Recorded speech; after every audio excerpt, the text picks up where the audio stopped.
Halo sahabatku. Selamat datang kembali di channel Cerita Momo. Apa kabar kalian hari ini? Semoga selalu sehat dan bahagia ya. Kali ini, Momo punya kisah yang benar-benar spesial dan dijamin bakal menguras air mata kalian. Siapkan tisu yang banyak ya, sahabat. Bayangkan rasanya dituduh menghancurkan keuangan keluarga, dihina, bahkan digugat cerai oleh suami yang paling kalian cintai. Padahal, di balik diamnya kalian, ada nyawa yang sedang dipertaruhkan dan aib suami yang mati-matian kalian tutupi. Inilah kisah pilu Anggi, Farih, dan malaikat kecil mereka, Fani. Tapi sebelum kita masuk ke ceritanya yang penuh emosi, yuk dukung channel ini dulu. Jangan lupa tekan tombol like dan subscribe ya. Momo juga pengen kenalan sama kalian semua yang setia nonton. Coba absen dulu di kolom komentar, tulis nama kalian, asal kota, dan ketik hadir. Contohnya, Budi dari Surabaya, hadir. Momo tunggu komentarnya ya. Sudah siap? Tarik napas panjang, dan mari kita mulai ceritanya. Malam itu, suasana di ruang makan terasa begitu dingin, jauh lebih dingin dari udara malam di luar sana. Anggi duduk terpaku di kursi makan, memandangi hidangan yang sudah ia masak sejak sore. Sayur asem kesukaan suaminya sudah tidak mengepulkan asap lagi. Ikan asin dan sambal terasi pun tampak tak tersentuh. Jam dinding menunjukkan pukul 9 malam. Namun suaminya, Farih, belum juga menampakkan batang hidungnya. Anggi menghela napas panjang, mencoba menekan rasa perih di ulu hatinya. Bukan hanya karena penyakit lambung yang diam-diam ia derita, tetapi karena perih di hati yang jauh lebih menyiksa. Belakangan ini, sikap Farih berubah total. Lelaki yang dulu begitu hangat dan memuja dirinya, kini berubah menjadi sosok asing yang tak tersentuh. Terdengar suara mobil berhenti di depan pagar. Jantung Anggi berdegup kencang. Ia segera merapikan daster lusuhnya, mencoba tersenyum menyambut sang suami. Pintu depan terbuka. Farih masuk dengan langkah lebar, wajahnya kaku, tanpa senyum sedikitpun. "Mas sudah pulang? Mau makan dulu? Aku sudah masakan." Kata-kata Anggi terhenti di udara. Farih bahkan tidak menoleh ke arah meja makan. Ia berjalan lurus, lalu dengan gerakan kasar melempar sebuah amplop coklat tebal ke atas meja, tepat di hadapan Anggi. "Mas, ini apa?" tanya Anggi dengan suara bergetar. Tangannya perlahan meraih amplop itu. "Buka saja," jawab Farih dingin. Ia melonggarkan dasinya dengan kasar.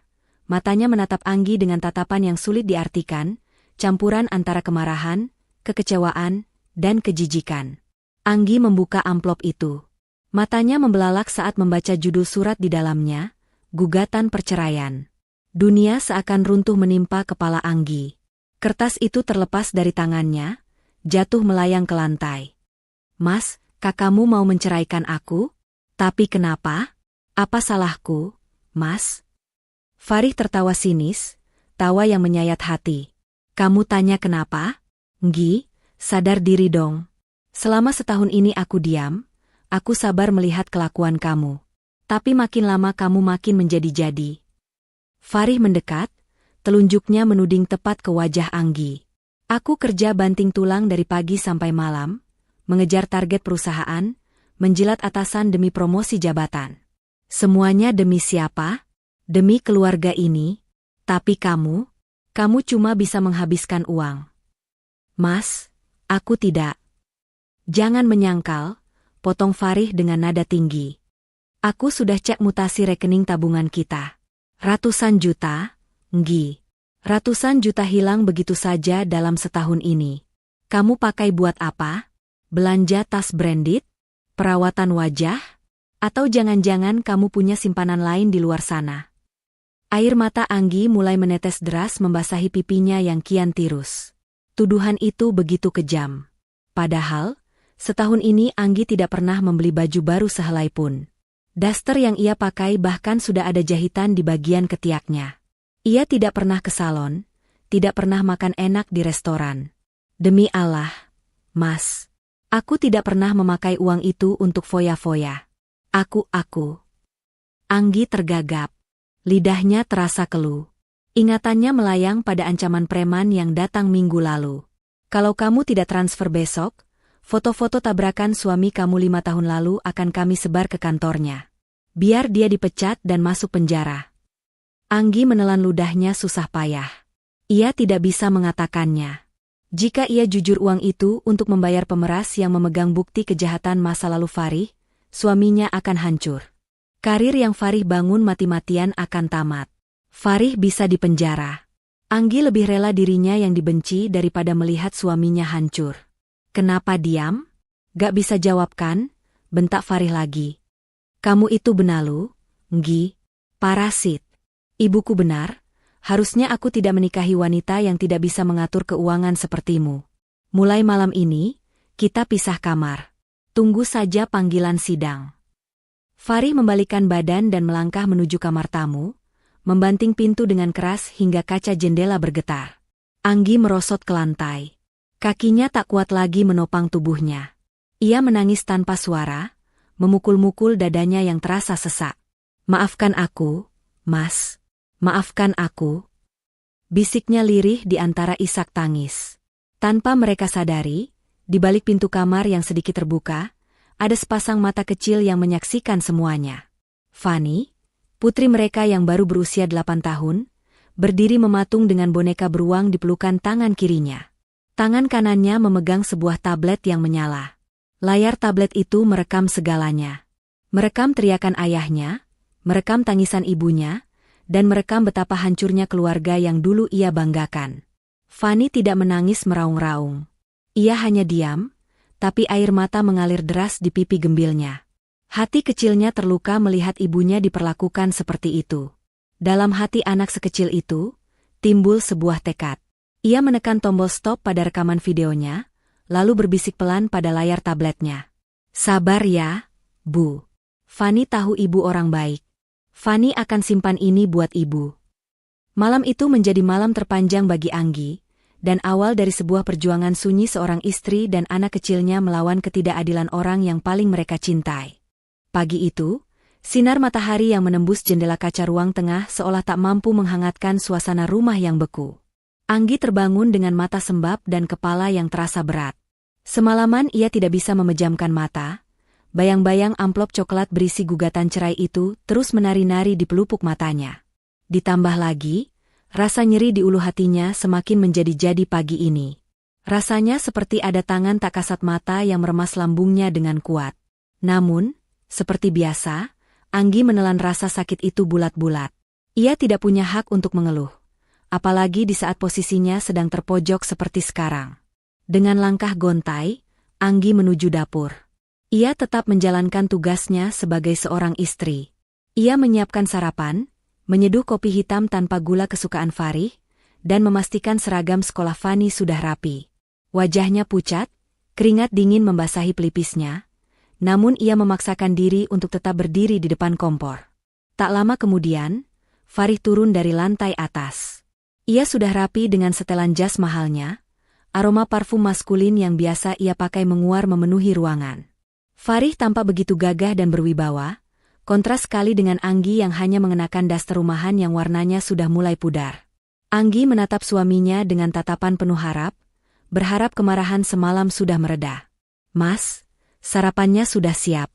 Aku buatkan nasi goreng kampung kesukaan kamu, ucap Anggi pelan, mencoba meraih tangan Farih untuk menciumnya. Namun, Farih menepis tangan itu dengan kasar.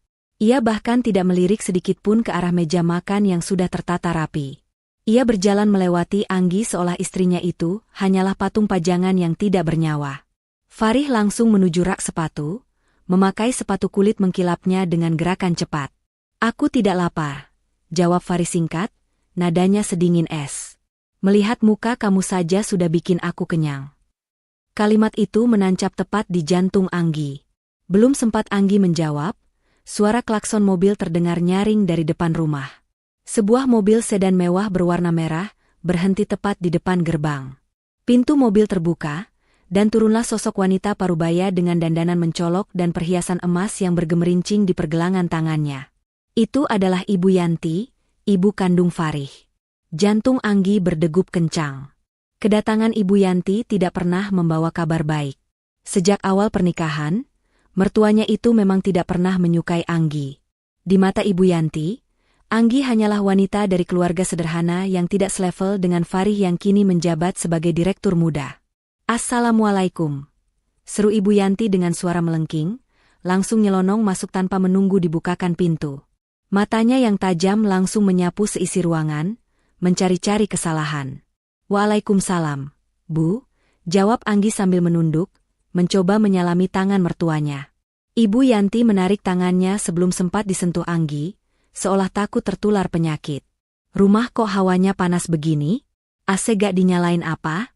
Lantai juga masih kusam. Kamu ngapain aja sih di rumah seharian? Mentang-mentang Farih kaya, kamu jadi malas-malasan ya?" "Sudah dipel kok, Bu. Tadi pagi-pagi sekali." Anggi mencoba membela diri. "Halah, alasan," potong Ibu Yanti. Ia kemudian beralih menatap Farih, wajahnya langsung berubah manis 180 derajat. "Anak ibu yang ganteng, aduh, kok kamu kurusan sih, Nak? Pasti gak diurus bener sama istrimu ini. Kasihan sekali anak ibu, kerja banting tulang cari uang, di rumah malah gak diperhatikan." Farih menghela napas, seolah mendapatkan sekutu. "Ya begitulah, Bu. Ibu kan tahu sendiri gimana kondisinya. Makanya, ibu kan sudah bilang dari dulu. Cari istri itu yang sepadan, yang bisa ngurus suami, yang bisa bikin suami bangga kalau diajak kondangan. Bukan yang kucel kayak pembantu begini," sindir Ibu Yanti terang-terangan di depan muka Anggi. Anggi hanya bisa menggigit bibir bawahnya, menahan air mata agar tidak tumpah. Anggi beranjak ke dapur untuk mengambilkan minum bagi mertuanya, meninggalkan tas tangannya tergeletak di atas meja ruang tamu. Kesempatan itu tidak disia-siakan oleh Ibu Yanti. Dengan mata jelalatan, ia melirik tas Anggi yang terlihat lusuh itu. Rasa penasaran bercampur curiga membuatnya lancang membuka resleting tas menantunya. "Bu, jangan." Farih mencoba mencegah, tapi terlambat. Ibu Yanti sudah mengaduk-aduk isi tas Anggi. "Ibu cuma mau lihat, uang anak ibu dipakai buat apa aja sama perempuan ini. Katanya gak pernah beli baju, tapi uang bulanan selalu habis." Tangan Ibu Yanti menarik secari kertas truk dari saku bagian dalam tas. Matanya membelalak lebar saat membaca nominal yang tertera di sana. Senyum kemenangan sekaligus kemarahan merekah di wajahnya. "Astaga! Farih, lihat ini!" teriak Ibu Yanti menggelegar. Anggi yang sedang membawa nampan berisi teh hangat kaget bukan main hingga cangkir di nampannya bergetar. Ia buru-buru meletakkan nampan dan berlari ke ruang tamu. Wajahnya pucat pasi saat melihat struk penarikan tunai itu ada di tangan mertuanya. "Ada apa, Bu?" tanya Farih panik. Ibu Yanti menyodorkan struk itu tepat ke depan hidung Farih. Lihat kelakuan istrimu yang sok polos ini. Dia baru saja menarik uang tunai 50 juta rupiah kemarin siang." 50 juta, Farih. Tunai." Farih menyambar struk itu, membacanya dengan teliti. Tanggalnya kemarin, jumlahnya tepat 50 juta rupiah. Darahnya mendidih seketika. Ia menatap Anggi dengan tatapan yang bisa membunuh. "Enggi, jelaskan ini," bentak Farih. Suaranya menggelegar memenuhi ruangan. "Buat apa kamu ambil uang tunai sebanyak ini? Hah? Kamu belanjakan apa? Mana barangnya? Atau jangan-jangan ibu benar? Kamu punya selingkuhan di luar sana yang kamu hidupi pakai uangku?" Anggi gemetar hebat. Tubuhnya menggigil.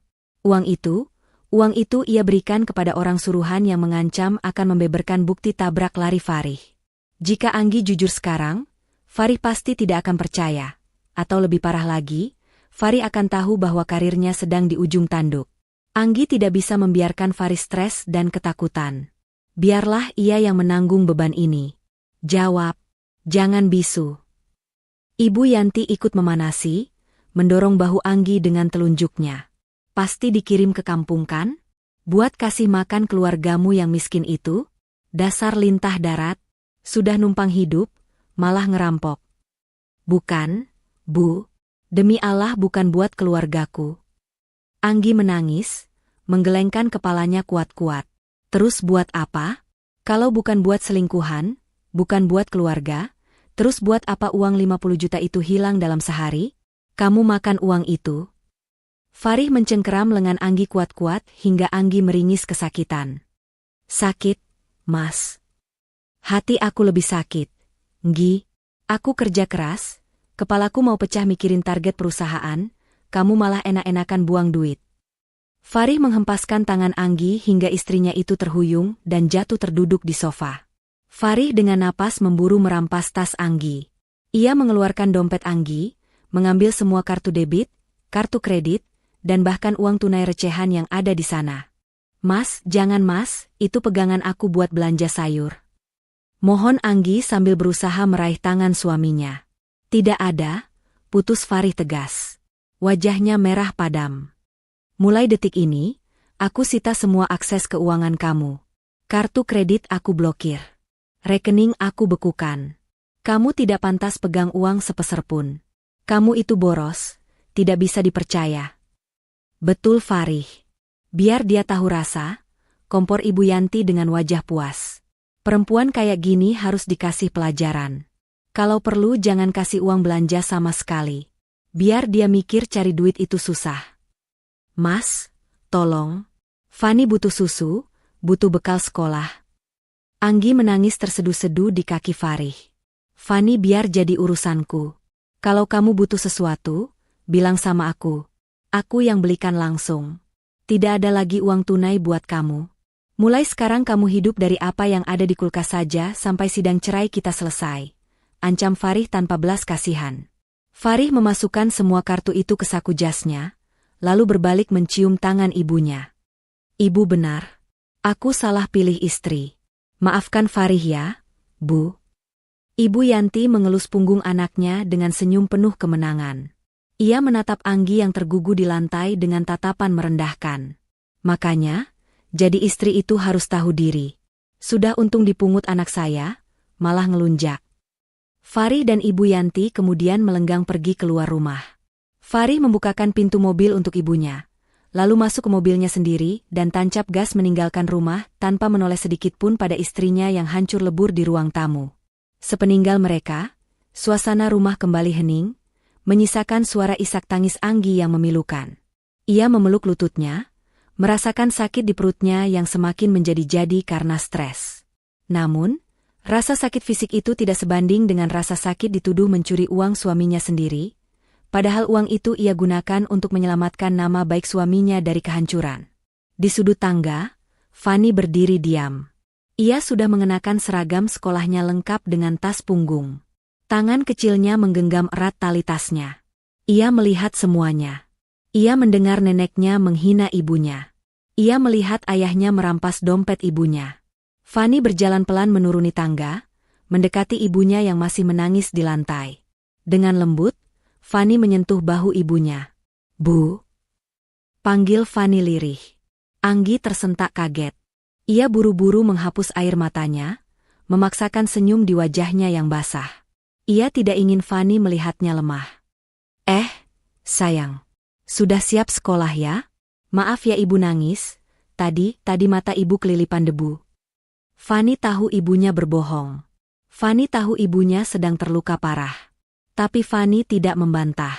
Ia hanya memeluk ibunya erat-erat, menyandarkan kepalanya di dada Anggi. Ibu jangan sedih ya. Fani sayang ibu. Fani janji gak akan minta jajan hari ini. Fani bawa bekal air putih saja, bisik Fani polos. Kata-kata Fani itu justru membuat tangis Anggi pecah kembali. Ia mendekap putri semata wayangnya itu erat-erat, menciumi puncak kepalanya. Di tengah badai fitnah dan kebencian yang dilancarkan Farih dan mertuanya, hanya Fani lah satu-satunya alasan Anggi untuk tetap bertahan hidup. Meski ia sendiri tidak tahu, sampai kapan tubuh ringkihnya mampu menahan penyakit yang terus menggerogoti dari dalam. 3 hari berlalu sejak Farih memblokir semua akses keuangan dan menyita kartu kredit, kondisi kesehatan Anggi merosot drastis. Wajahnya yang dulu berseri kini pucat pasi seperti mayat hidup, tulang pipinya semakin menonjol, dan tubuhnya kian kurus kering. Rasa nyeri di perutnya bukan lagi sekadar perih biasa, melainkan seperti ada ribuan jarum yang menusuk-nusuk lambungnya tanpa henti. Keringat dingin terus mengucur membasahi punggungnya setiap kali serangan sakit itu datang. Pagi itu, setelah memastikan Farih berangkat kerja dan Fani sudah dijemput-jemputan sekolah, Anggi membongkar celengan ayam berbahan tanah liat milik Fani yang tersimpan di atas lemari.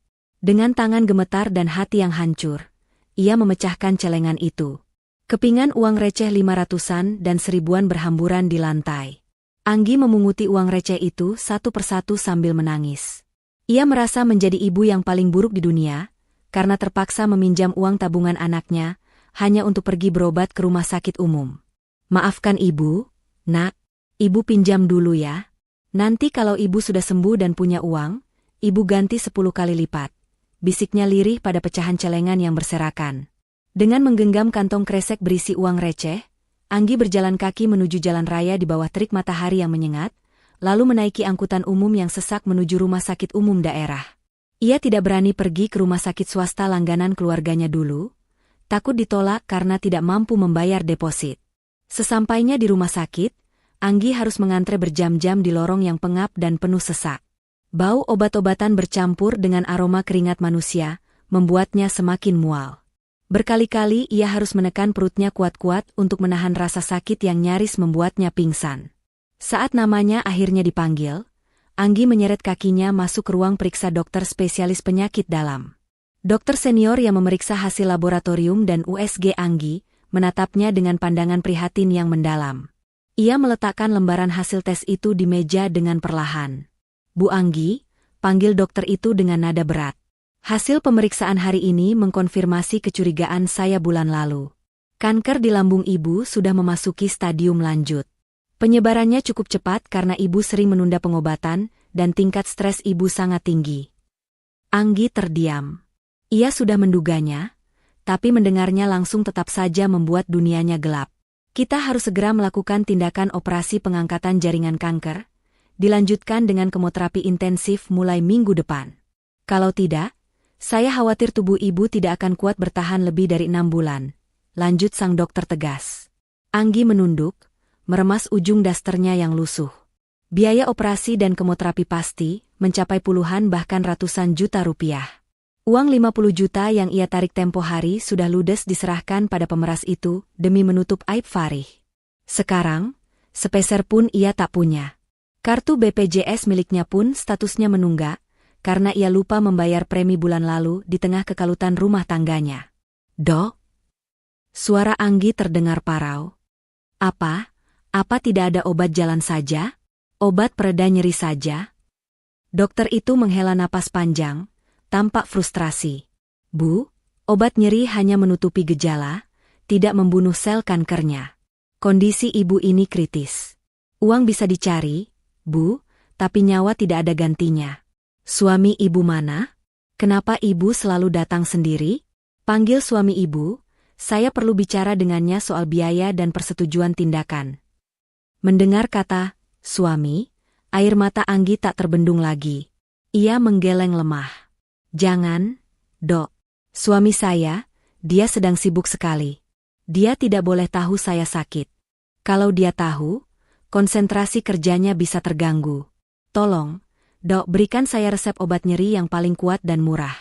Saya janji, bulan depan kalau saya ada rezeki, saya akan pikirkan soal kemoterapi itu. Dokter itu menatap Anggi dengan tatapan iba bercampur marah. Ia tahu pasien di depannya ini sedang berbohong untuk menutupi penderitaannya sendiri. Namun, ia tidak bisa memaksa. Dengan berat hati, dokter itu menuliskan resep obat pereda nyeri dosis tinggi. Tebus ini di apotek. Tapi ingat, Bu, ini bom waktu. Ibu harus segera mengambil tindakan sebelum terlambat, pesan dokter itu saat menyerahkan kertas resep.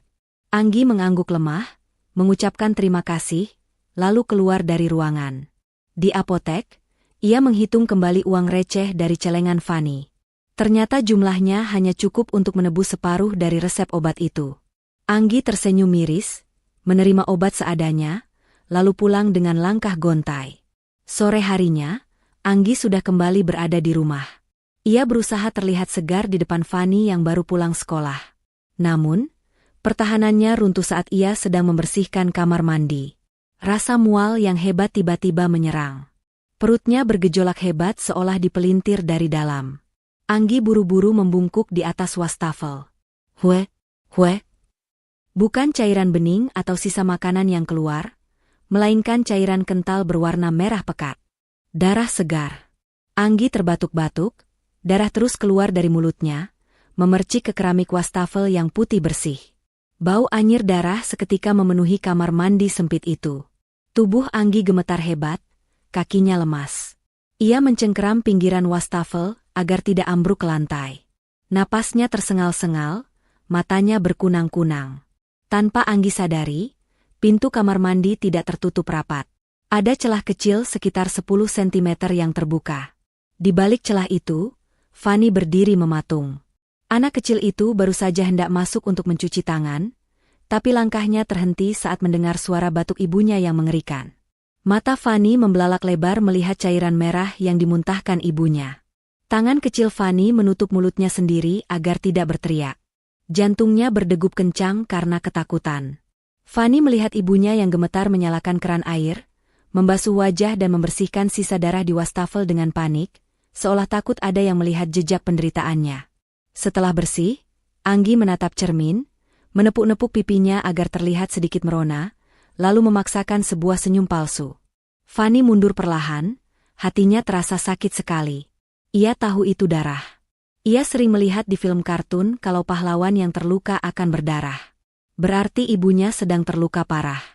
Saat Anggi keluar dari kamar mandi, ia terkejut melihat Fanny berdiri di lorong dekat dapur, memegang boneka beruangnya erat-erat. "Loh, sayang kok berdiri di situ? Mau pipis?" tanya Anggi dengan suara yang dibuat seceria mungkin, meski tenggorokannya masih terasa perih dan anyir. Fanny menatap ibunya dalam-dalam. "Ibu sakit ya?" Anggi tersenyum, berlutut menyamakan tingginya dengan Fanny, lalu mengelus rambut putrinya. "Enggak kok. Ibu sehat. Tadi ibu cuma keselak sambal pedas. Jadi batuk-batuk sedikit. Fanny jangan khawatir ya." Kebohongan itu meluncur mulus, tapi tidak cukup untuk menipu Fanny. Anak itu diam saja, tidak membantah. Namun, tangan kanannya diam-diam merogoh saku roknya, memastikan tablet mininya ada di sana. Fanny bertekad, mulai detik ini, ia tidak akan membiarkan satu momen pun terlewat. Ia akan merekam semuanya. Jika ibunya tidak mau bicara pada ayah, biar rekaman Fanny yang nanti akan bicara. "Ya sudah, Fanny kerjakan PR dulu ya, Bu," ucap Fanny pelan, lalu berlari kecil menuju kamarnya. Anggi menatap punggung kecil itu dengan tatapan sendu. Ia kemudian berpegangan pada dinding, merasakan pandangannya kembali kabur. Dalam hati ia berdoa, "Tuhan, tolong beri aku waktu sedikit lagi. Setidaknya sampai sidang cerai selesai, sampai Fari aman dari ancaman itu, dan sampai aku bisa memastikan Fanny dan Fari bahagia. Setelah itu, ambil nyawaku pun tak apa." Di dalam kamarnya, Fanny tidak mengerjakan PR. Ia duduk di pojok kasur, menyalakan tabletnya, dan mulai berbicara pada kamera dengan mata berkaca-kaca. "Hari ini, ibu muntah darah di kamar mandi. Warnanya merah banget. Tapi ibu bilang cuma keselak sambal. Ibu bohong. Ibu pasti sakit parah. Ayah jahat, ayah gak tahu ibu sakit. Ayah cuma marah-marah terus. Fanny takut ibu pergi." Suara Fanny tercekat. Ia mematikan rekaman itu dan memeluk tabletnya erat-erat, satu-satunya saksi bisu dari tragedi yang perlahan membunuh ibunya dalam kesunyian. Di lantai 25 gedung pencakar langit di pusat kota, Fari berdiri menatap pemandangan kota Jakarta dari balik jendela kaca ruangannya yang megah. Senyum puas tersungging di bibirnya. Siang ini, rapat umum pemegang saham baru saja selesai, dan namanya digadang-gadang sebagai kandidat terkuat untuk menempati posisi direktur operasional bulan depan. Karirnya melesat bak roket. Ia muda, cerdas, ambisius, dan disegani. Namun, senyum itu perlahan pudar saat bayangan Anggi melintas di benaknya. Di mata Fari, Anggi kini tak ubahnya noda kotor di kemeja putihnya yang mahal. Istrinya itu terlihat semakin kucel, penyakitan, dan yang paling parah, tidak bisa menjaga martabat keluarga dengan gaya hidup borosnya yang tak masuk akal. "Harusnya aku mendengarkan ibu dari dulu," gumam Fari pelan, menyesap espressonya. "Aku butuh pendamping yang berkelas, yang bisa diajak dinner dengan klien tanpa bikin malu. Bukan wanita kampung yang cuma bisa menghabiskan duit." Fari tidak pernah tahu, dan mungkin memilih lupa, bahwa pondasi beton yang menopang karir cemerlangnya itu dibangun di atas keringat darah dan air mata istrinya. Sementara itu, di rumah yang kini terasa seperti neraka sunyi, Ponsel tua milik Anggi bergetar di atas meja. Layar retak itu menampilkan nomor tak dikenal. Jantung Anggi mencelos. Ia tahu betul siapa itu. Dengan tangan gemetar, ia menggeser tombol hijau. Halo? Suara Anggi nyaris tak terdengar. Halo, Bu Anggi yang solehah? Suara serak dan berat terdengar dari seberang, nada bicaranya penuh intimidasi yang menjijikkan. Selamat ya, saya dengar suami ibu mau naik jabatan lagi nih. Masuk berita bisnis online loh. Wah, makin sukses aja Pak Farih. Anggi memejamkan mata, menahan napas. Tolong, Bang. Saya sudah transfer 50 juta minggu lalu. Itu uang terakhir saya. Jangan ganggu suami saya lagi. Tolong biarkan dia fokus kerja. Terdengar tawa mengejek yang menyakitkan telinga. 50 juta itu kan jatah bulan lalu, Bu. Ini ada bonus, kenaikan jabatan. Lagian, Ibu nggak mau kan kalau video CCTV buram 5 tahun lalu itu tiba-tiba jadi HD dan viral di internet? Judulnya bagus nih. Calon direktur muda ternyata pembunuh jalanan. Gimana? Tubuh Anggi merosot ke lantai, bersandar pada dinding dingin. Kejadian 5 tahun lalu berputar kembali di kepalanya seperti kaset rusak. Malam itu hujan deras. Farih pulang dalam keadaan mabuk berat setelah pesta kantor. Mobilnya menabrak seorang pedagang nasi goreng yang sedang menyeberang. Karena panik dan takut karirnya hancur, Farih kabur. Anggi lah yang kemudian diam-diam kembali ke TKP, memastikan korban dibawa ke rumah sakit, dan membayar orang dalam, serta saksi mata, si preman ini, untuk menutup mulut dan menghilangkan barang bukti. Farih bahkan tidak ingat detail kejadian itu karena terlalu mabuk. Ia hanya tahu, masalah sudah beres, berkat Anggi, tanpa pernah bertanya bagaimana caranya. Bang, tolong mengerti. Anggi terisak. Rekening saya sudah diblokir suami saya. Saya tidak pegang uang sepeser pun. Saya sakit, Bang. Saya nggak peduli situ mau mati atau mau sekarat, bentak pria itu. Pokoknya sore ini jam 4, saya tunggu di tempat biasa. Bawa 20 juta tunai. Kalau enggak, besok pagi foto mobil penyok suami ibu dan laporan polisinya sudah ada di meja direksi kantornya. Titik. Sambungan telepon terputus. Anggi menangis histeris tanpa suara, menggigit tangannya sendiri agar teriakannya tidak terdengar tetangga. 20 juta. Dari mana ia mendapatkan uang sebanyak itu dalam hitungan jam? Suaminya sudah menyita segalanya. Mata Anggi tertuju pada jari manis tangan kirinya. Di sana melingkar sebuah cincin emas putih bertahtakan berlian kecil. Cincin kawin. Satu-satunya simbol ikatan suci yang masih tersisa, benda paling berharga yang selalu ia jaga bahkan saat ia kelaparan sekalipun. Maafkan aku, Mas Farih. Bisik Anggi pilu. Ia menarik cincin itu perlahan. Bekas lingkaran putih terlihat kontras di kulit jarinya yang mulai menghitam karena kurus. Tanpa membuang waktu, dengan menahan sakit yang luar biasa di perutnya, Anggi pergi ke pasar gelap di pinggiran kota, tempat di mana ia bisa menjual perhiasan tanpa surat-surat lengkap dengan harga jatuh. Ia tidak peduli rugi. Yang ia pedulikan hanyalah nama baik Farih. Sore harinya, setelah transaksi menyakitkan dengan preman itu selesai, Anggi pulang dengan tatapan kosong. Ia merasa telanjang. Jarinya terasa hampa. Kehormatannya sebagai istri rasanya sudah ia gadaikan demi melindungi suami yang bahkan tak sudi melihat wajahnya. Saat Anggi membuka pintu rumah, Farih ternyata sudah pulang lebih awal. Pria itu duduk di sofa sambil melonggarkan dasi, wajahnya tampak lelah namun tetap arogan. Ia melihat Anggi masuk dengan wajah pucat dan pakaian lusuh. "Dari mana saja kamu?" tanya Farih ketus, tanpa menoleh. "Keluyuran terus. Rumah berantakan." Anggi menunduk, menyembunyikan tangan kirinya di balik punggung. "Maaf, Mas. Tadi belanja sayur sebentar di depan." Farih mendengus remeh. Matanya tiba-tiba menangkap gerakan tangan Anggi yang canggung. "Tangan kamu kenapa disembunyikan? Sini lihat." Anggi menggeleng mundur, tapi Farih berdiri dan menarik paksa tangan kiri istrinya. Mata Farih membelalak saat melihat jari manis Anggi kosong. Cincin kawin itu lenyap.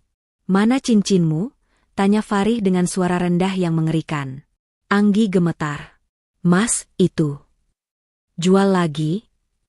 Teriak Farih meledak. Ia menghempaskan tangan Anggi. Dasar perempuan gila harta. Uang belanja kurang? Hah? Sampai cincin nikah kamu jual juga? Ya Tuhan, dosa apa aku punya istri semata duitan kayak kamu? Nggi? Mas, bukan begitu, dengerin aku dulu. Cukup.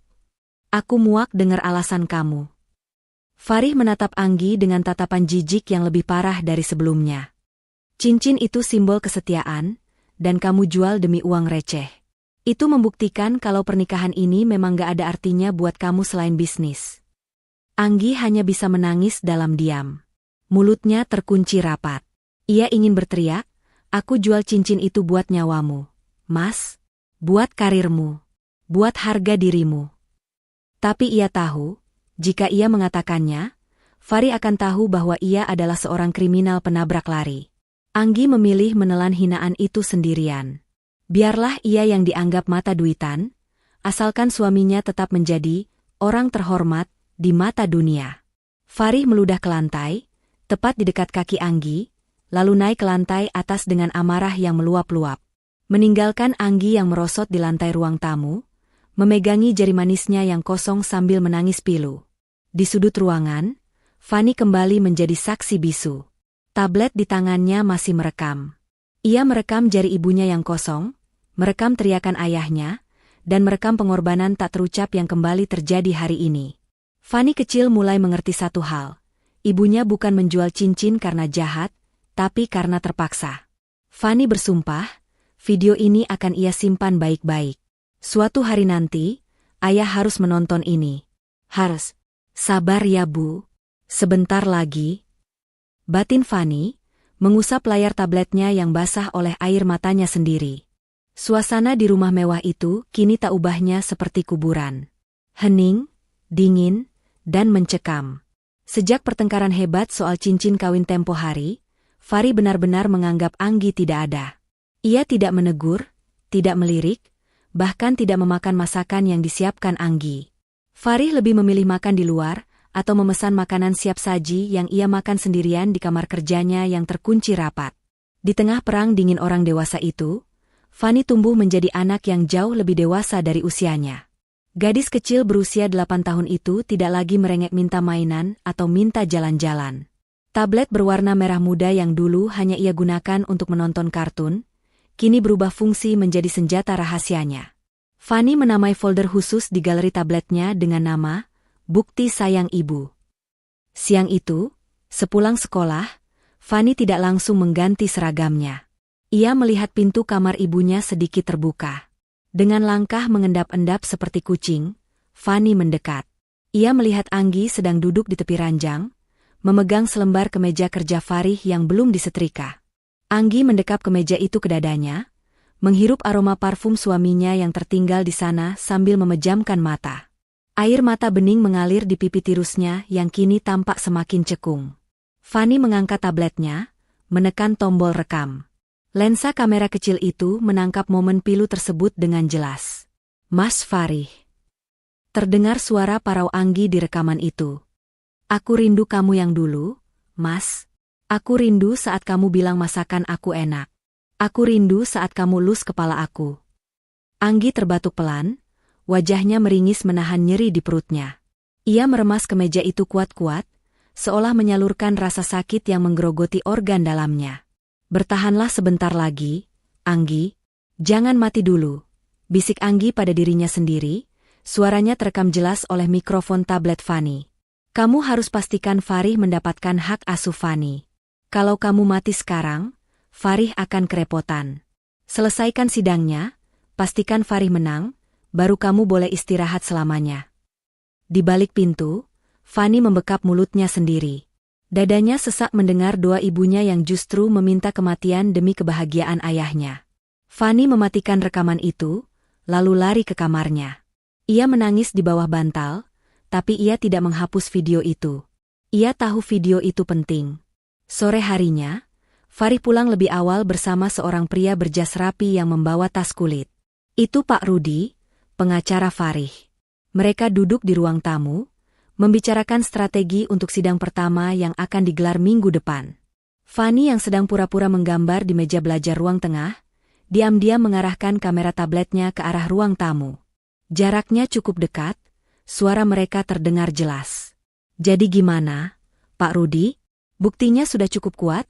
tanya Fari sambil menyalakan rokok, mengabaikan larangan merokok di dalam rumah yang dulu selalu ia patuhi demi Fanny. "Tenang saja, Pak Fari," jawab pengacara Rudi dengan senyum licik. "Bukti mutasi rekening itu senjata mematikan. Hakim akan melihat istri Bapak sebagai wanita boros yang tidak bertanggung jawab. Kita akan bangun narasi bahwa dia menelantarkan ekonomi keluarga. Hak asuh Fanny pasti jatuh ke tangan Bapak 100%. "Bagus," Farih mengangguk puas. "Saya mau anak saya jauh dari pengaruh buruk ibunya. Saya mau Fanny dididik dengan disiplin, bukan jadi cengeng dan kampungan kayak ibunya." "Tapi Pak, bagaimana kalau anak Bapak ditanya hakim?" Farih tertawa meremehkan. "Fanny itu masih kecil, Pak Rudi, 8 tahun. Dia nggak ngerti apa-apa. Nanti saya belikan mainan baru, saya suruh dia bilang kalau dia lebih senang tinggal sama saya. Beres." Tangan kecil Fanny gemetar memegang tabletnya. Hatinya hancur mendengar ayahnya sendiri menganggapnya sebagai barang yang bisa disogok dengan mainan. Ayahnya pikir Fanny tidak mengerti? Fanny mengerti semuanya. Fanny merekam setiap kata angkuh yang keluar dari mulut ayahnya. Tiba-tiba, Anggi keluar dari dapur membawa nampan berisi 2 gelas teh hangat dan camilan. Ia berjalan tertatih, berusaha menghormati tamu suaminya. Namun, saat ia hendak meletakkan gelas di meja, rasa nyeri hebat kembali menghantam lambungnya. Tangan Anggi gemetar hebat, keseimbangannya goyah. Prang! Gelas teh itu jatuh, pecah berkeping-keping. Teh panas menciprati sepatu mengkilap Pak Rudi dan karpet mahal di ruang tamu. Farih langsung melompat berdiri, wajahnya merah padam karena malu dan marah. "Ya Tuhan, kamu ini bisa kerja nggak sih?" bentak Farih di depan pengacaranya. Maaf Mas, tanganku licin." Anggi buru-buru berjongkok, memunguti pecahan kaca dengan tangan telanjang saking paniknya. "Aduh, Pak Farih. Sepertinya istri Bapak memang sedang tidak stabil emosinya. Ini bisa jadi poin tambahan di pengadilan nanti." Ketidakstabilan mental, celetuk Pak Rudi sambil membersihkan sepatunya dengan tisu, tanpa sedikit pun berniat membantu Anggi. "Kamu dengar itu, Nggi? Kamu cuma bikin malu," hardik Farih. "Pergi sana. Biar pembantu harian besok yang bersihkan. Jangan sentuh apapun lagi." Anggi mengangguk lemah, jarinya berdarah tergores pecahan kaca, tapi rasa sakit di hatinya jauh lebih perih. Ia berjalan mundur, kembali ke dapur sambil menahan tangis. Fanny merekam semuanya. Ia merekam betapa kejamnya tatapan ayahnya, betapa dinginnya komentar pengacara itu, dan betapa tak berdayanya ibunya. Kamera Fanny menyorot tetesan darah dari jari Anggi yang tertinggal di lantai, setitik merah di atas marmer putih yang dingin. Malam itu, saat rumah sudah gelap, Fanny membuka kembali galeri videonya. Ia membuat video baru, kali ini vlog dirinya sendiri. Ia mengarahkan kamera ke wajahnya yang sembab di bawah sorotan lampu tidur. "Halo, Pak Hakim." Bisik Fanny ke arah kamera, meniru gaya orang dewasa yang ia lihat di TV. "Nama aku Fanny. Ayah bilang Fanny nggak ngerti apa-apa. Ayah bilang Fanny bisa dibeli pakai mainan. Ayah salah." Fanny menarik napas panjang, menahan isak tangis. "Ibu bukan orang jahat, Pak Hakim. Ibu pecahin gelas karena tangan ibu sakit, bukan karena gila. Ibu jual cincin buat tolong ayah, tapi ayah nggak tahu. Fanny rekam ini biar Pak Hakim tahu. Tolong jangan pisahin Fanny sama ibu. Kalau ibu pergi, siapa yang jagain ibu? Ibu sakit parah, Pak Hakim. Ibu muntah darah terus."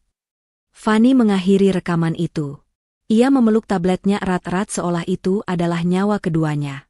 Di dalam benda elektronik pipi itu, tersimpan kebenaran yang akan membalikkan dunia mereka. Fanny berjanji, ia akan menjaga tablet ini sampai hari penentuan tiba. Tidak boleh ada yang tahu, terutama ayah. Karena bagi Fanny sekarang, ayah adalah raksasa jahat yang buta akan cinta tulus yang ada di depan matanya. Seminggu sebelum sidang perceraian digelar, langit Jakarta tampak mendung, seolah turut merasakan kepedihan yang akan pecah di rumah mewah bernomor 88 itu. Anggi sedang melipat pakaian Fani di ruang tengah ketika suara koper digeret terdengar kasar menuruni tangga. Gra, gra, gra. Anggi menoleh. Jantungnya mencelos melihat Farih menyeret 2 koper besar miliknya, koper lama yang ia bawa saat pertama kali menikah dulu. Di belakang Farih, Ibu Yanti mengekor dengan wajah puas, tangannya bersedekap dada seolah sedang mengawasi proses pembuangan sampah. Mas, itu koperku. Mau dibawa kemana? Tanya Anggi, suaranya bergetar. Ia berusaha bangkit berdiri, namun kakinya terasa lemas seketika. Farih tidak menjawab. Ia terus menyeret koper-koper itu hingga ke pintu depan, lalu membukanya lebar-lebar. Angin sore yang kencang langsung menerobos masuk, membawa hawa dingin. Farih berbalik, menatap Anggi dengan sorot mata yang sudah mati rasa. Bukan mau dibawa kemana, Nggi? Tapi kamu yang harus membawa koper-koper ini pergi dari sini. Sekarang, ucap Farih dingin, tanpa ekspresi. Anggi ternganga, napasnya tercekat. Maksud Mas? Mas mengusir aku? Tapi kenapa? Mas? Sidang kita masih seminggu lagi. Ini masih rumah kita.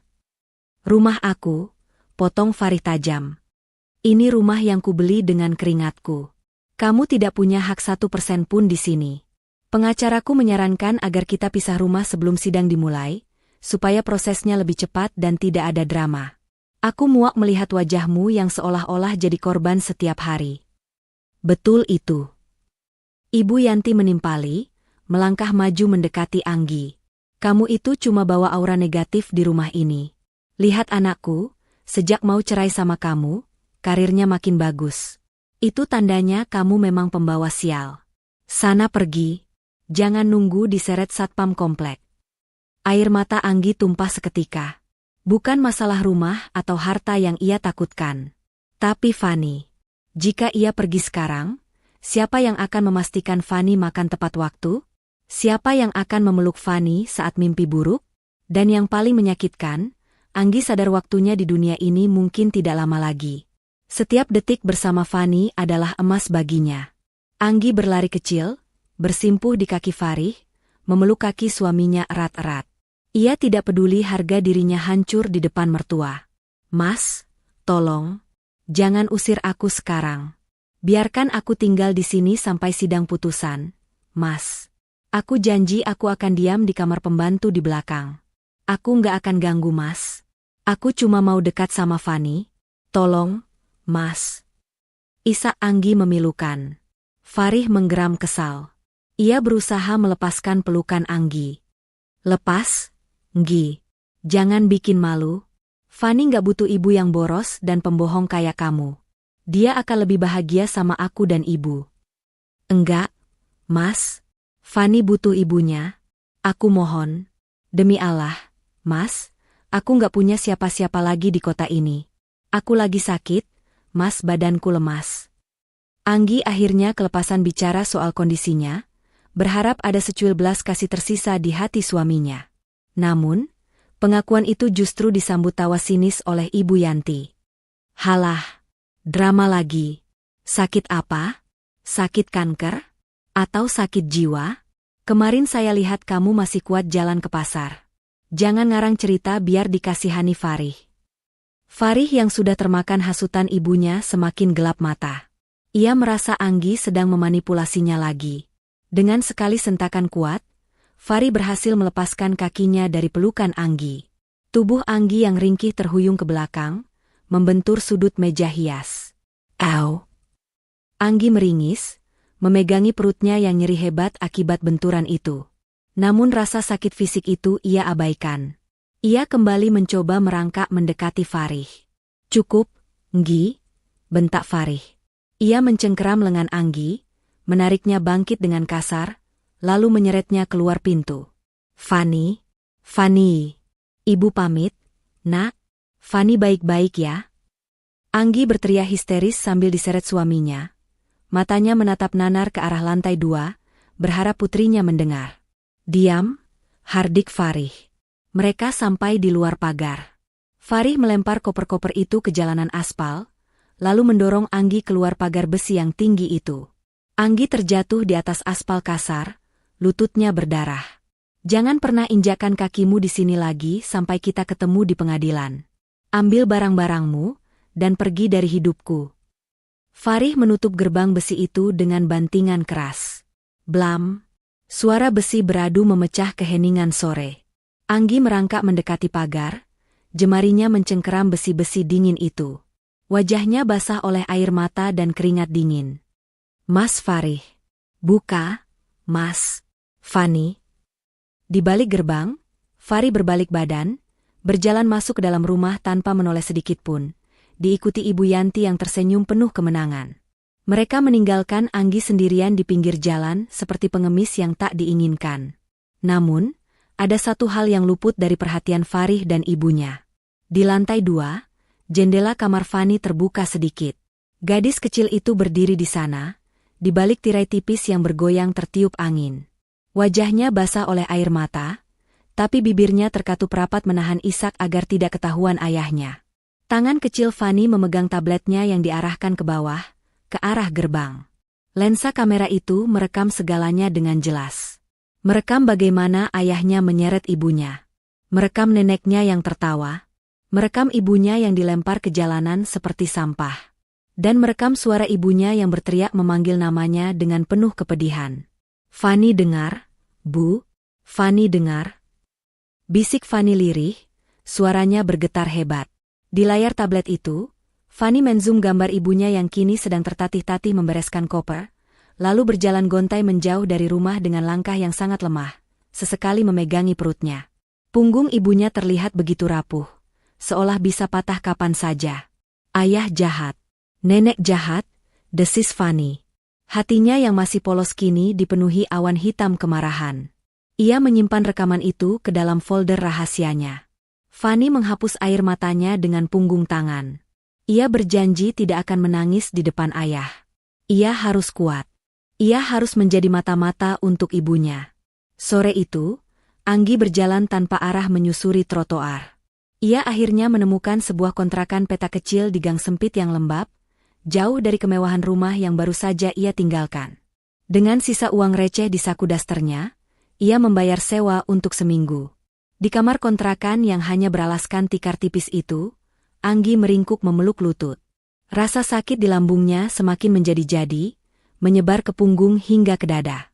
Tanpa obat pereda nyeri yang tertinggal di rumah Farih, Anggi hanya bisa menggigit bibir bawahnya sampai berdarah untuk menahan erangan kesakitan.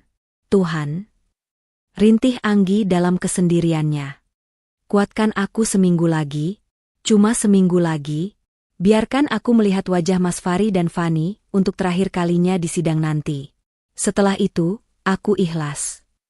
Di luar, hujan mulai turun deras, menyamarkan suara tangis seorang istri yang setia hingga akhir hayatnya, namun dibuang oleh suami yang nyawanya ia selamatkan. Kontrakan petak di gang sempit itu terasa pengap, dindingnya yang berjamur seolah ikut menghimpit dada Anggi yang semakin sesak. Sudah 3 hari Anggi tinggal di sana, beralaskan tikar pandan tipis yang ia pinjam dari pemilik kontrakan. Tidak ada kasur empuk, tidak ada pendingin ruangan, hanya suara tetesan air dari keran kamar mandi yang bocor menemani malam-malam panjangnya yang penuh penderitaan.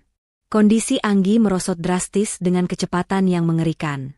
Wajahnya kini bukan lagi pucat, melainkan abu-abu seperti kertas usang. Tubuhnya tinggal tulang berbalut kulit.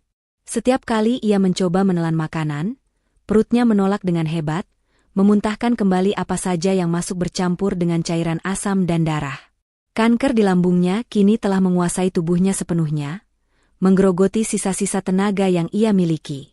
Namun, di tengah sekaratnya itu, tangan Anggi tidak berhenti bekerja.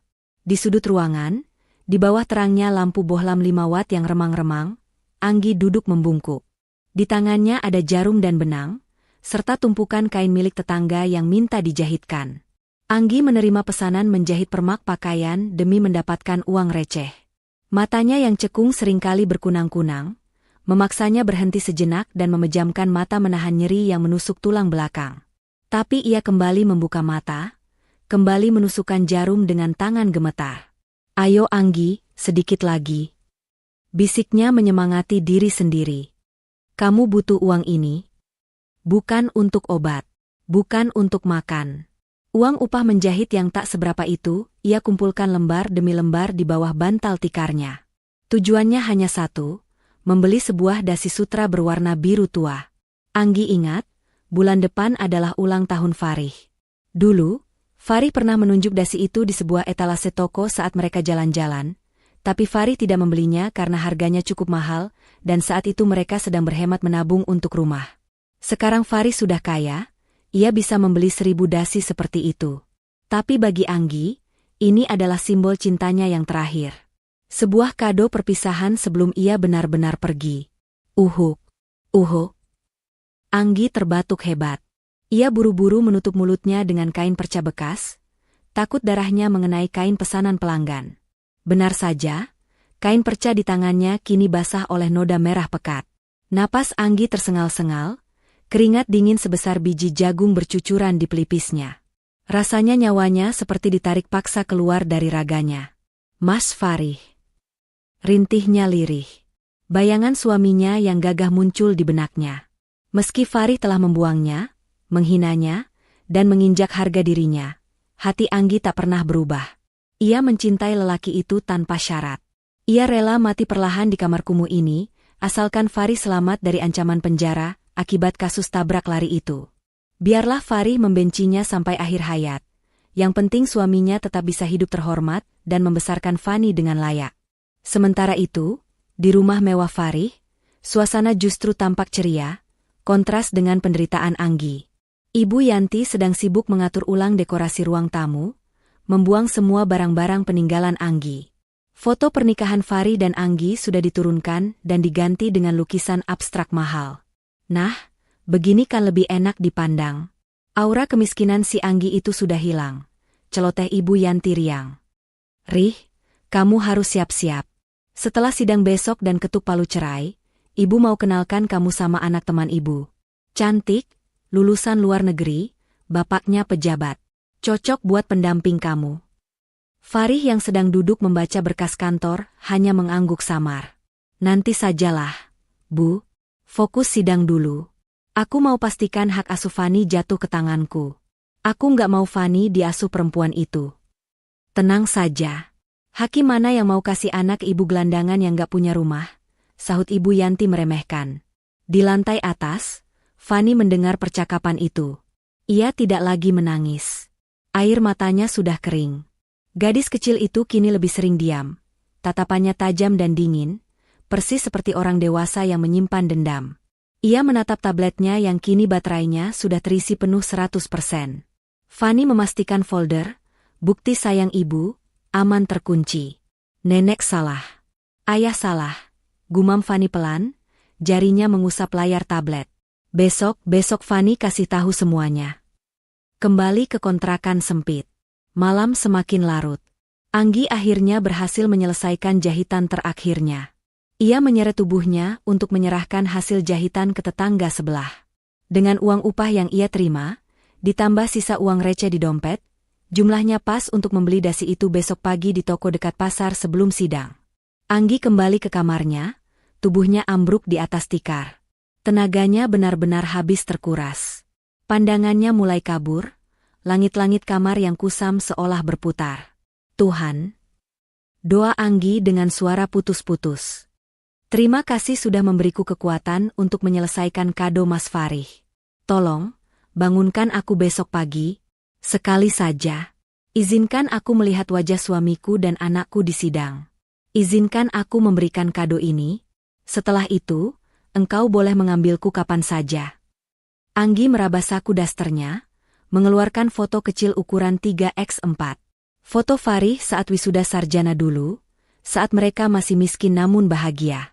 Anggi mencium foto itu, mendekapnya di dada, lalu memejamkan mata. Napasnya terdengar berat dan berbunyi, menandakan paru-parunya mulai terendam cairan.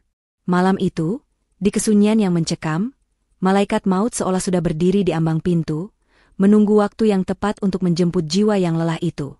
Namun cinta Anggi yang begitu besar menahannya untuk tetap berpijak di bumi, setidaknya untuk 1 hari lagi.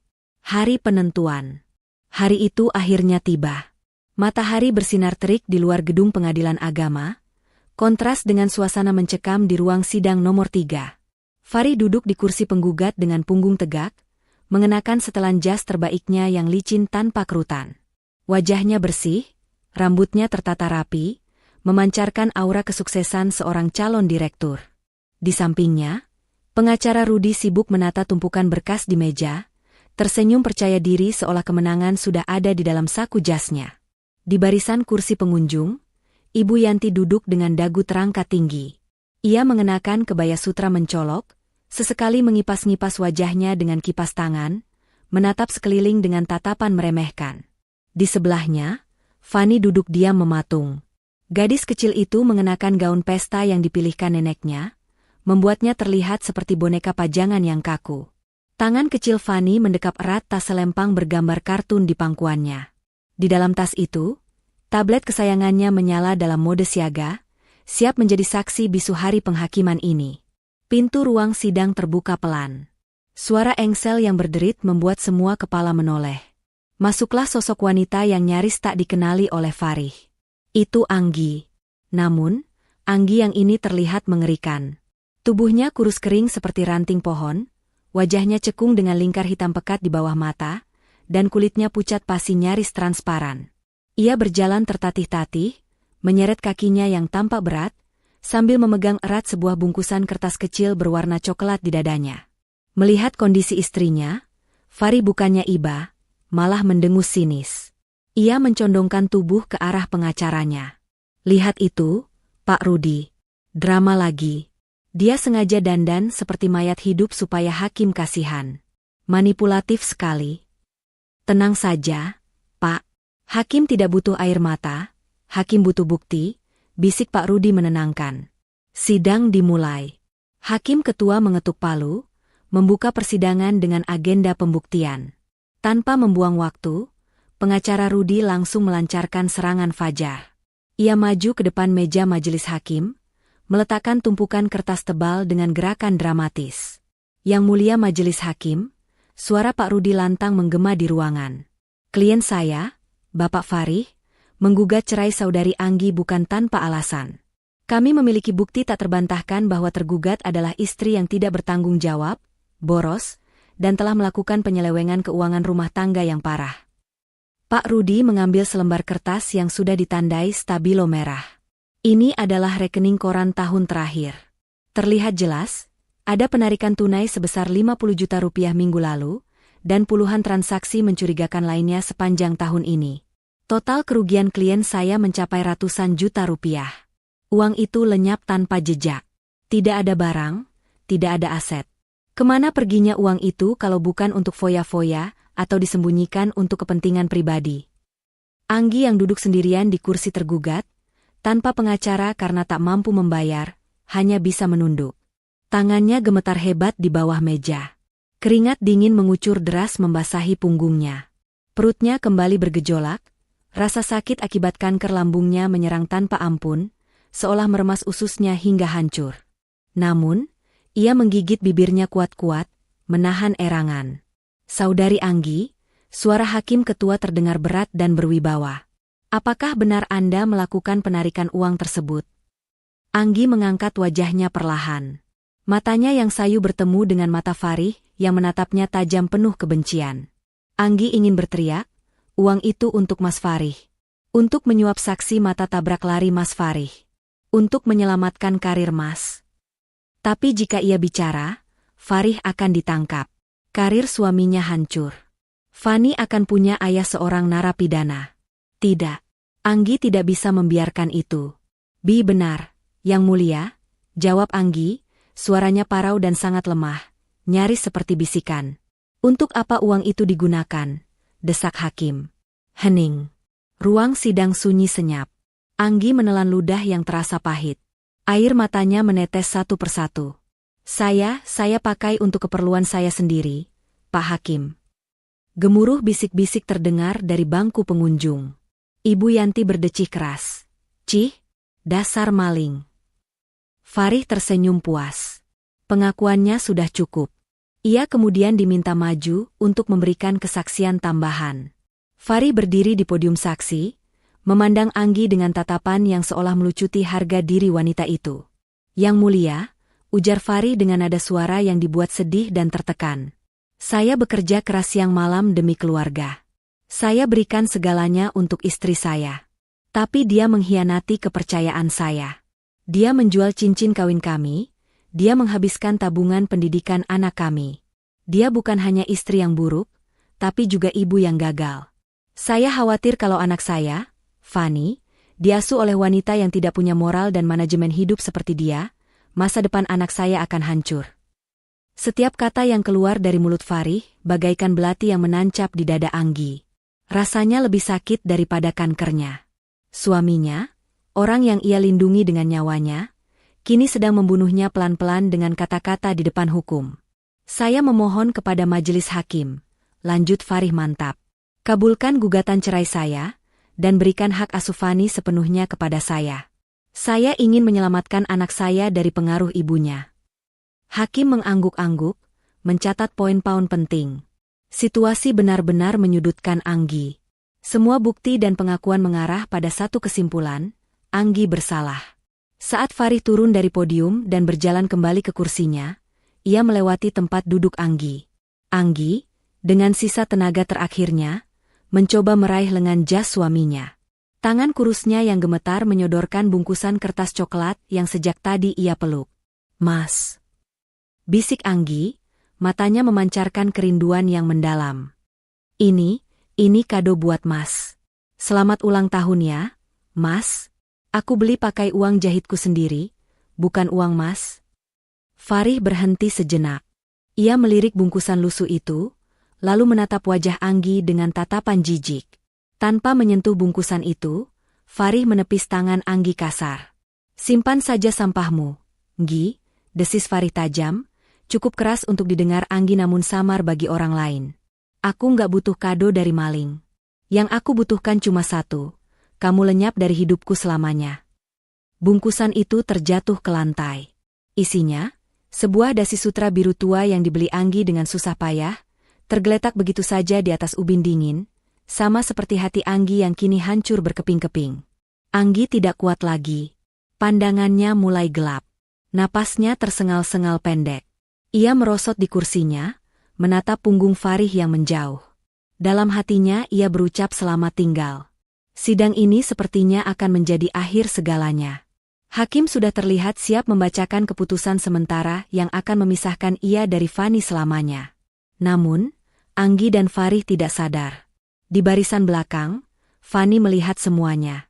Ia melihat ibunya dipermalukan. Ia melihat ayahnya membuang kado ibunya. Dan ia mendengar kebohongan demi kebohongan yang diucapkan ayahnya. Fanny tidak tahan lagi. Tangan kecilnya merogoh ke dalam tas. Jari-jarinya menggenggam tablet itu erat-erat. Wajah polosnya kini berubah keras. Penuh tekad. Sudah waktunya kebenaran bicara. Pak Hakim. Batin Fanny. Dengarkan Fanny. Suasana di ruang sidang nomor 3 semakin berat dan mencekam. Hakim ketua merapikan tumpukan berkas di mejanya. Wajahnya tampak serius setelah mendengar semua kesaksian yang menyudutkan Anggi. Di mata hukum, bukti mutasi rekening dan pengakuan Anggi sudah cukup untuk menjatuhkan vonis bahwa wanita itu tidak layak memegang hak asuh anak, bahkan mungkin pantas diceraikan tanpa tuntutan harta gono gini. Farih menyandarkan punggungnya dengan lega. Ia melirik jam tangannya, menghitung detik kemenangan. Sebentar lagi, Anggi akan resmi menjadi masa lalu, dan ia bisa melenggang bebas dengan reputasi bersih dan hak asuh Fanny di tangannya. Berdasarkan bukti-bukti yang diajukan dan keterangan saksi, suara hakim ketua menggema memecah keheningan. Majelis hakim berpendapat bahwa dalil-dalil penggugat cukup beralasan. Maka, sebelum kami membacakan putusan akhir. Belum sempat palu diketuk, sebuah suara kecil yang nyaring tiba-tiba memotong kalimat sang hakim. Pak Hakim, tunggu. Seluruh kepala di ruangan itu sontak menoleh ke arah barisan pengunjung. Di sana, Fanny berdiri di atas kursinya. Wajah mungilnya merah padam, air mata mengalir deras di pipinya, namun matanya menatap tajam ke arah meja hijau. Tangan kanannya terangkat tinggi, menggenggam erat sebuah tablet berwarna merah muda. Fanny, duduk, bentak Farih refleks. Wajahnya merah menahan malu. Maaf yang mulia, anak saya. Diam kamu, yah, teriak Fani, suaranya bergetar hebat namun penuh keberanian. Teriakan itu membuat Farih ternganga tak percaya. Seumur hidup, belum pernah sekalipun Fani berani meninggikan suara padanya. Fani melompat turun dari kursi, berlari kecil melewati pagar pembatas menuju meja hakim. Petugas keamanan hendak menahannya, namun hakim ketua mengangkat tangan, memberi isyarat untuk membiarkan anak itu mendekat. Nak, sapa hakim dengan nada lembut, melihat keputusasaan di mata bocah itu. Ini bukan tempat bermain. Apa yang mau kamu sampaikan? Fani menyeka ingusnya dengan punggung tangan. Napasnya tersengal. Pak Hakim, ayah bohong. Nenek bohong. Semua orang jahat sama ibu. Ibu bukan pencuri, Pak Hakim. Ibu malaikat. Farih berdiri, panik. Yang mulia, ini tidak masuk akal. Anak kecil ini pasti sudah dicuci otaknya oleh ibunya. Mohon abaikan saja. Bolehkah aku tunjukkan sesuatu padamu, Pak Hakim? Pinta Fani, mengabaikan ayahnya. Ia menyodorkan tabletnya ke atas meja hakim yang tinggi. Di sini ada buktinya. Fani rekam semuanya. Tolong tonton ini dulu sebelum hukum ibu. Hakim ketua terdiam sejenak, lalu mengangguk pada Panitera. Sambungkan ke layar proyektor. Kita lihat apa yang anak ini maksud. Pengadilan ini mencari kebenaran, sekecil apapun itu. Farih mengepalkan tangan, rahangnya mengeras. Ia ingin menyeret Fani keluar, tapi tatapan tajam hakim membuatnya terpaku di tempat. Kabel proyektor disambungkan ke tablet Fani. Layar putih besar di dinding ruang sidang berkedip, lalu menampilkan galeri video dengan judul folder, Bukti Sayang Ibu. Video pertama diputar. Gambar bergoyang-goyang, khas rekaman anak kecil yang sembunyi-sembunyi. Namun, audio dan visualnya cukup jelas.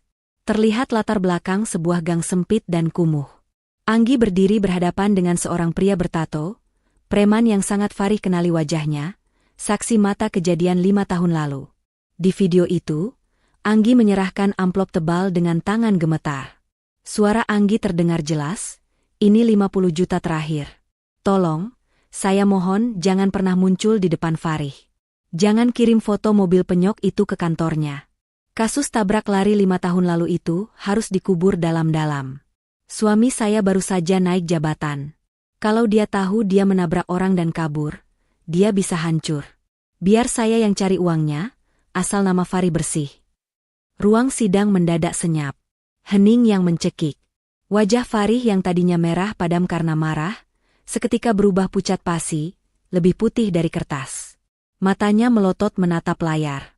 Jantungnya seolah berhenti berdetak. Ingatan malam jahanam itu kembali menghantamnya. Ia mengira kasus itu hilang begitu saja karena keberuntungan, ternyata istrinya yang membereskannya, istrinya yang memeras keringat darah untuk menutup aib kriminalnya. Video berlanjut ke klip kedua. Kali ini latarnya di kamar mandi rumah. Anggi terlihat membungkuk di wastafel. Suara batuk yang mengerikan terdengar menggema di pengeras suara ruang sidang. Hue, uhuk. Anggi memuntahkan darah segar dalam jumlah banyak. Wajahnya di video itu terlihat sangat kesakitan, menangis sambil membasuh darah itu. Kemudian, terdengar suara Anggi berbicara sendiri di depan cermin, bertahanlah sebentar lagi. Anggi, kanker ini sakit banget, tapi kamu nggak boleh mati sebelum sidang selesai. Pastikan hak asuh Fani jatuh ke tangan Farih. Kalau Farih tahu aku sekarat, dia bakal kepikiran dan kerjanya terganggu. Biar aku yang nanggung sakitnya. Ya Allah. Desis salah satu hakim anggota, menutup mulutnya karena ngeri. Ibu Yanti yang duduk di kursi pengunjung menutup mulutnya dengan tangan, tubuhnya gemetar hebat. Ia baru saja menuduh menantunya pura-pura sakit. Video ketiga, video terakhir. Anggi terlihat sedang menjahit di kamar kontrakan yang kumuh, hanya diterangi lilin karena listrik padam. Wajahnya sudah seperti tengkorak. Ia berbicara pada foto Farih. Selamat ulang tahun, Mas Farih. Maaf aku cuma bisa kasih dasi ini. Aku jual cincin kawin kita bukan karena aku nggak sayang, Mas, tapi buat bayar orang itu supaya kamu aman. Aku rela dibenci kamu seumur hidup, asal kamu bahagia, Mas. Layar menjadi gelap. Video berakhir. Seluruh ruang sidang membeku. Tidak ada suara napas, tidak ada suara kertas di balik. Hanya keheningan absolut yang menyayat hati. Perlahan, semua mata tertuju pada Farih. Pria yang tadinya gagah dan sombong itu, kini berdiri kaku seperti patung. Lututnya gemetar hebat hingga tak mampu menopang berat badannya. Bruk! Farih jatuh terduduk di lantai ruang sidang. Tenaganya hilang seketika. Farih menatap Anggi. Istrinya masih duduk di kursi tergugat, menunduk dalam, menyembunyikan wajahnya. Anggi tidak berani melihat Farih, takut suaminya marah karena rahasianya terbongkar. Tapi Farih tidak marah. Jiwanya hancur. Hatinya remuk redam dihantam kenyataan. Semua tuduhan yang ia lontarkan, boros, Anggi diperas demi dirinya. Selingkuh, Anggi setia menutupi kejahatannya. Penyakitan, Anggi menyembunyikan kanker stadium akhir agar tidak membebaninya. Menjual cincin, itu untuk menyelamatkan nyawa dan karirnya. Farih merasa menjadi manusia paling hina di muka bumi. Ia baru saja menyeret wanita yang rela mati demi dirinya ke pengadilan untuk dihina dan dibuang. Anggi. Suara Farih keluar seperti cicitan tikus, parau dan penuh penyesalan. Farih mencoba bangkit, tapi kakinya lemas. Ia akhirnya merangkak. Ya, seorang calon direktur ternama merangkak di lantai pengadilan di hadapan puluhan orang, menuju kaki istrinya yang kurus kering. Air mata Farih tumpah ruah, membasahi lantai. Anggi. Ya Tuhan, Anggi. Farih memeluk kaki Anggi, membenamkan wajahnya di lutut istrinya yang tinggal tulang itu. Bahu Farih terguncang hebat karena tangisan yang meledak. Raungan penyesalan Farih menggema di seluruh ruangan, membuat siapa saja yang mendengarnya merinding. Bunuh aku, Nggi, bunuh aku saja. Raung Farih di sela tangisnya. Aku suami biadab. Aku iblis. Maafkan aku. Maafkan aku. Anggi perlahan membuka matanya. Ia melihat suaminya bersimpuh di kakinya. Dengan tangan yang gemetar dan lemah, Anggi tidak menendang Farih. Ia justru mengulurkan tangannya, mengelus rambut suaminya dengan lembut. Mas Farih nggak salah. Bisik Anggi lirih, suaranya terekam mikrofon, membuat satu ruangan menangis. Mas aman sekarang. Rahasianya aman. Jangan nangis, Mas, nanti wibawa Mas hilang. Ucapan tulus itu justru semakin menampar Farih.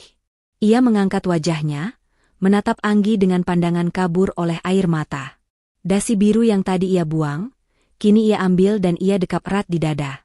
Hakim ketua melepas kacamata, mengusap sudut matanya yang basah. Ia mengetuk palu sekali dengan pelan, bukan untuk memvonis, tapi untuk mengakhiri sandiwara tragis ini. Sidang hari itu berubah menjadi panggung pengakuan dosa dan penyesalan yang terlambat. Fani turun dari mimbar hakim, berlari memeluk ibunya dan ayahnya sekaligus, menyatukan kembali puing-puing keluarga yang hampir musnah itu dalam satu tangisan pilu. Suasana haru di ruang sidang nomor 3 perlahan berubah menjadi kepanikan. Hakim ketua, dengan mata yang masih basah, mengetuk palu 3 kali dengan tegas. Berdasarkan permintaan penggugat yang dicabut secara lisan dan fakta-fakta persidangan yang baru terungkap, maka gugatan cerai ini resmi dibatalkan. Demi hukum, saudara Farih dan saudari Anggi tetap sah sebagai suami istri. Putusan itu disambut tangisan lega dari para pengunjung sidang yang tersentuh hatinya. Namun, kelegaan itu hanya berlangsung sedetik. Tubuh Anggi yang sejak tadi dipaksakan tegak, tiba-tiba limbung. Adrenalin yang menopangnya selama ini mendadak hilang, menyisakan tubuh ringkih yang digerogoti penyakit ganas. Anggi. Farih berteriak histeris, menangkap tubuh istrinya sebelum menghantam lantai. Tubuh Anggi terasa begitu ringan di pelukan Farih, seringan kapas. Kulitnya dingin sedingin es. Darah segar kembali mengalir dari hidung dan sudut bibirnya, menodai kemeja putih mahal Farih, kemeja yang dulu Farih takutkan terkena kotoran. Kini ia biarkan basah oleh darah wanita yang mencintainya setengah mati. Dokter. Panggil ambulans. Cepat. Farih meraung seperti orang gila, menggendong Anggi dengan panik berlari menerobos kerumunan menuju pintu keluar. Fani berlari mengejar di belakang sambil menangis memanggil ibunya. Sementara Ibu Yanti jatuh pingsan di kursi pengunjung, tak kuasa menahan guncangan batin atas kebenaran yang menampar wajahnya. Di ruang ICU rumah sakit pusat, bunyi monitor detak jantung menjadi satu-satunya suara yang mengisi keheningan. Bep, bep, bep. Irama yang lemah dan tidak stabil, seolah menghitung mundur waktu yang tersisa. Farih duduk di samping ranjang, menggenggam tangan Anggi yang penuh selang infus. Matanya bengkak, penampilannya berantakan. Ia tidak peduli lagi pada rapat direksi, tidak peduli pada citra publik, tidak peduli pada dunia. Di lehernya, terpasang dasi sutra berwarna biru tua, kado dari Anggi yang sempat ia buang di pengadilan tadi. Dasi itu kini melingkar, menjadi simbol penyesalan terbesarnya. Pintu ruangan terbuka pelan. Dokter spesialis masuk dengan wajah muram. Farih langsung berdiri, menatap dokter dengan tatapan memohon. "Dok, lakukan apa saja. Saya punya uang. Saya akan bayar berapapun. Jual aset saya, ambil semua tabungan saya. Asal istri saya sembuh," racau Farih putus asa. Dokter itu menepuk bahu Farih pelan, menggelengkan kepala dengan berat. "Maafkan kami, Pak Farih. Kami sudah berusaha maksimal. Tapi kanker di tubuh Bu Anggi sudah menyebar ke seluruh organ vital. Kondisinya sudah terlalu parah karena terlambat ditangani. Kemoterapi pun tubuhnya sudah tidak mampu menerima. Yang bisa kita lakukan sekarang hanya menemaninya dan membuatnya nyaman di sisa waktunya." Kaki Farih lemas. Ia merosot kembali ke kursi. "Sisa waktu berapa lama, Dok?" "Mungkin hitungan hari atau jam. Keajaiban hanya milik Tuhan." Sepeninggal dokter, Farih menangis tanpa suara, menciumi punggung tangan Anggi. "Maafkan aku, sayang. Maafkan aku."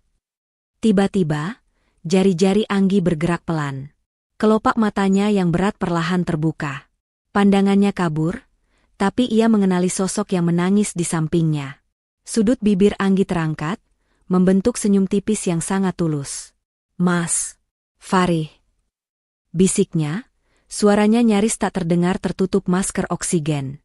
"Sayang, aku di sini. Jangan banyak bicara dulu, kamu harus istirahat." Farih mendekatkan wajahnya, menghapus air mata di pipi istrinya. Anggi menggeleng lemah. Tangannya berusaha meraih wajah suaminya, meraba dasi biru yang melingkar di leher Farih. "Mas pakai dasinya." Farih mengangguk cepat, air matanya tumpah lagi. "Iya, Gi.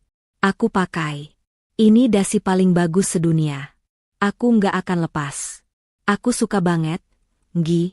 Terima kasih." "Syukurlah." Anggi bernapas lega, seolah beban berat di dadanya telah diangkat. "Mas, jangan marah sama Fanny ya, dia anak pintar, dia cuma mau lindungi ibunya." "Enggak, Gi. Fanny hebat. Fanny yang nyadarin aku. Aku yang bodoh. Aku yang buta." Farih mengecup kening Anggi lama sekali. "Kamu harus sembuh, Gi. Kita mulai dari awal ya. Aku janji, aku bakal jadi suami yang baik. Aku nggak akan gila kerja lagi. Kita liburan, kita beli rumah baru, kita..." Anggi meletakkan telunjuknya di bibir Farih, menghentikan racauan suaminya. Tatapannya teduh, penuh damai. Ia tahu waktunya sudah dekat, dan ia tidak takut. Ia bahagia karena di akhir hidupnya, ia berhasil mengembalikan Farih yang dulu, suami yang hangat dan penuh kasih. Tugasnya sudah selesai. Nama baik suaminya aman, dan hati suaminya telah kembali. "Aku sudah bahagia, Mas. Lihat kamu ada di sini, pegang tangan aku itu sudah cukup," ucap Anggi terbata-bata. "Mas, jaga Fanny ya, jadilah ayah yang banggain dia. Jangan cari wanita lain yang kaya, cari yang tulus." "Nggak ada wanita lain, Gi. Cuma kamu. Demi Tuhan cuma kamu." Farih terisak. Di pintu, Fanny berdiri memegang boneka beruangnya. Ia berjalan mendekat, naik ke atas ranjang dan memeluk ibunya hati-hati. "Ibu jangan pergi." Isak Fanny. Anggi mengumpulkan sisa tenaga terakhirnya untuk memeluk Fanny dan Farih bersamaan. Dalam pelukan hangat keluarga kecil yang kembali utuh itu, Anggi memejamkan matanya. Rasa sakit di tubuhnya perlahan menghilang, digantikan oleh cahaya terang yang hangat. Meski dokter memvonis usianya tak lama, hari itu Anggi tidak pergi. Tuhan memberinya sedikit waktu tambahan. Beberapa minggu yang singkat namun menjadi masa paling indah dalam hidup mereka.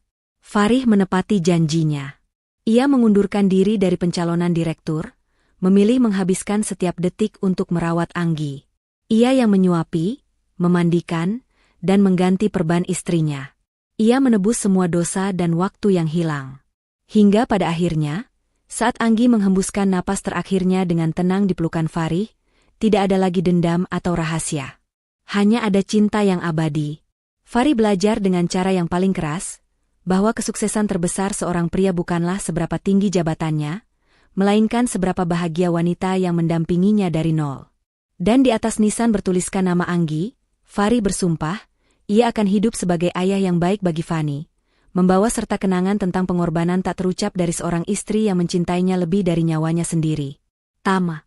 Pesan moral, jangan menunggu kehilangan untuk mulai menghargai.